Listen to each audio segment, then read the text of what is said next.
Hey guys, Dennis back with part 2 of the shed build. So we started the framing today. And here's the front. You can kind of get an idea how huge this thing is. This opening is 6'5" inches. We basically wanted a 6 foot wide opening. So we have two 24-inch sill plates on the bottom. And then we just kind of back built everything. We knew that this header was going to be 6'3" inches, so it could sit on top of the king studs here. So we just kind of we centered the header on the top plate there, and then just kind of back built everything on either side and just went with that. All right, so now that we got the front all framed up, I'm gonna start on the back. I'll hopefully finish the back today and get that up in place, and then start working on the sides tomorrow.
All right, so we're framing up the right side wall right now. Getting ready to put all the studs in place. And then we're gonna stand this up, put our top plate in. It's a double top plate, and plumb everything up, screw the corners together, and then we're gonna call it a day.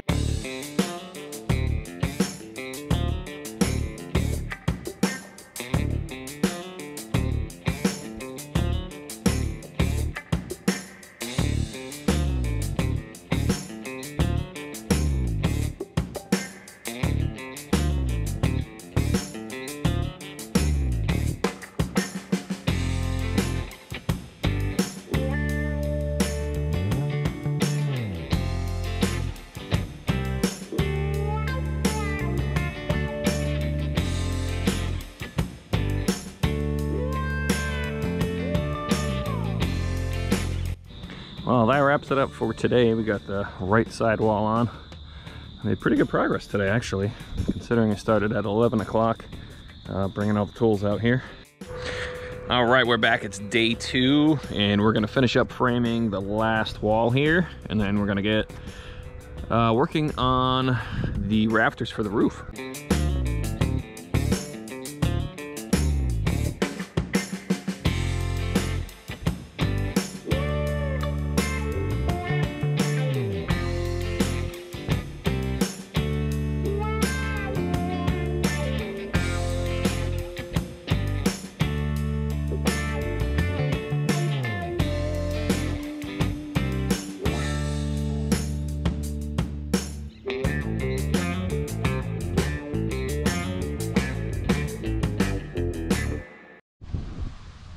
All right, guys, so there is a side door on this wall. It's gonna be 36 wide on the opening. So I built my header to 39 because our jack studs that sit underneath here, we have to make up that 1.5 inches on either side. So 39 minus 3 is obviously 36. So to build this header, all I'm doing is I'm taking 2x6, cut the 39-inch, and I'm taking some 1/2-inch OSB, and I'm sandwiching it between there.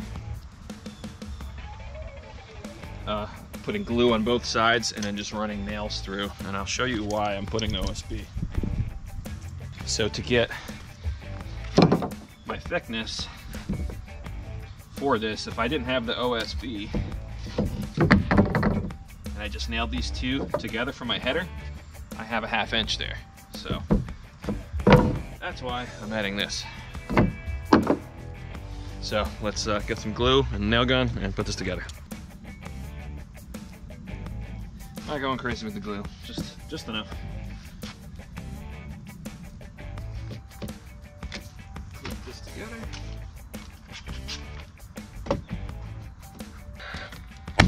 And I'm just staggering the nail pattern on here.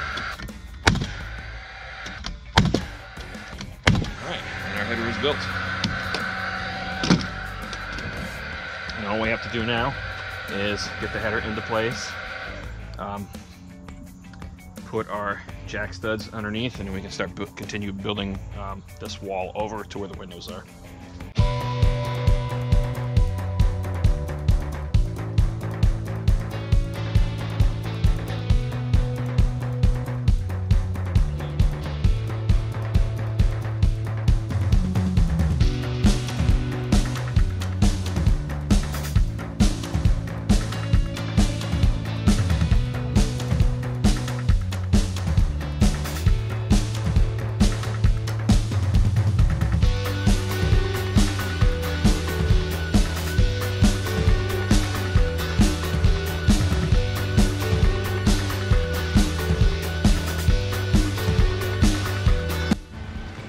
All right, so I'm building the headers for the two windows. So the windows are 36 by 36 for rough opening. The actual outside dimensions of the window itself behind the nailing flange are 35.5 by 35.5, so that gives us a 1/4 inch around the entire window.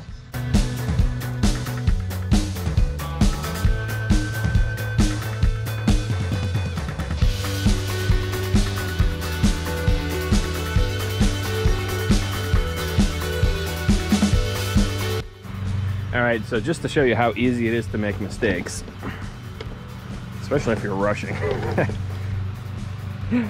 I nailed this jack stud in place here like I was building a door, like I did on the other side over there. Actually, it was supposed to come down 36 inches, and then the bottom sill of the window was supposed to go at the bottom of that jack stud, or actually, I don't even know. Actually, that's a king stud, correct? I believe, right? The king stud goes under this. King stud is above the sill. Jack stud is under the sill. So now I have to pull this long 2x4 out here and cut it right at that mark there, and then re-nail it. So problems do happen. You just have to recognize them and be able to fix them.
All right, so you can see from the time lapse, I had a little trouble on the side here.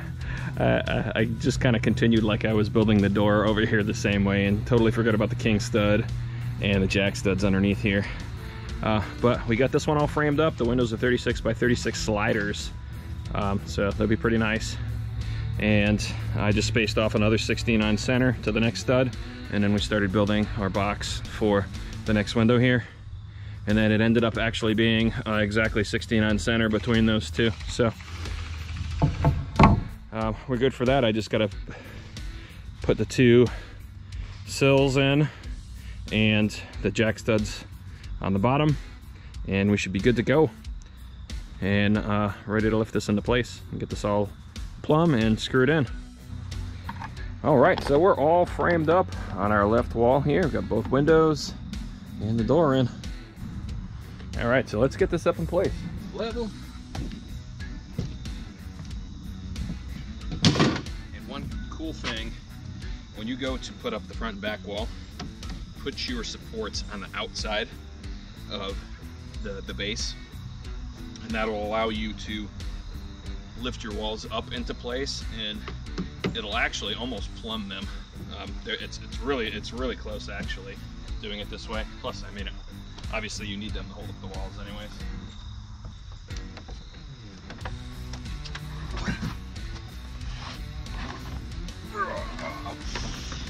Oh yeah. All right. Look at that. Whew.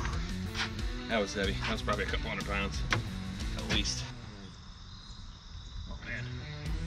We're literally probably an 1/8 inch out. That's pretty good.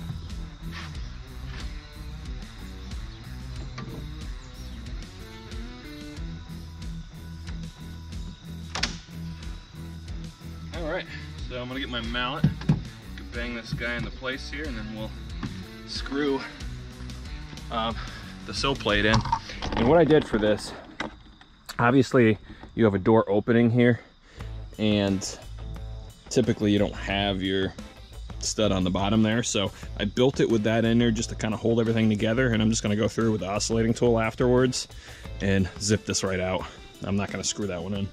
That was just kind of to keep this, since it was such a small section there, to keep it from flexing when I stood it up. So I'm going to show you what we're looking at here. So obviously the bottom here, you can see we stood this up, and you can see this sticking out here. So we want to make sure this is in flush with everything else here. So when we go to put our siding on, the siding's not flaring out at the bottom. So that looks pretty good there.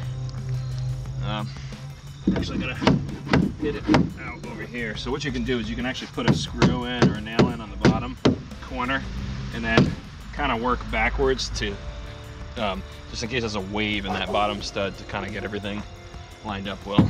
Wall framing is complete. Thanks for watching, guys. If you have any questions, please ask down in the comment section. I'll be happy to answer. If you have any tips or tricks doing framing and stuff, I'd definitely like to hear it. I am no framer, definitely not a carpenter. Right, I'm a guy of all trades. I like a challenge, basically. You know, I have no problem building something with a little bit of research. I have pretty much all the right tools to do stuff. If I don't, I normally know people that I can borrow stuff from. But you just take your time, and you can build something pretty similar to this. So let me know if you're building a shed and what size you're building, and if you're using plans or you design it yourself or whatnot. But thanks again for watching, guys.